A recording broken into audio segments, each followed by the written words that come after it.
अस्सलाम वालेकुम friends, welcome back to my YouTube channel daily tips with Asma.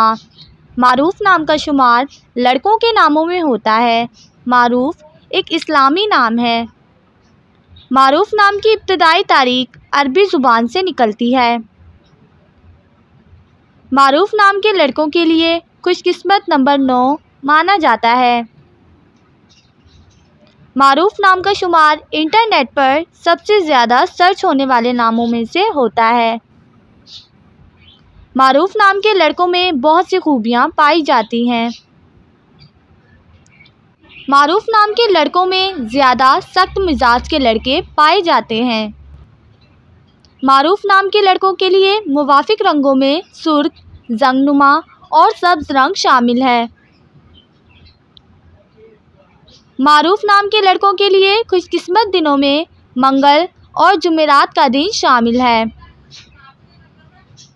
मारूफ नाम का मतलब है मशहूर, जान पहचान वाला। खुशकिस्मती वाली धातों में हिस्सों के हिसाब से चांदी और तांबा शामिल है। मारूफ नाम के लड़कों के लिए मुवाफिक पत्थरों में पुखराज पत्थर शामिल है। फ्रेंड्स, अगर आप अपने नाम का मतलब जानना चाहते हैं तो कमेंट बॉक्स में अपना नाम लिखें।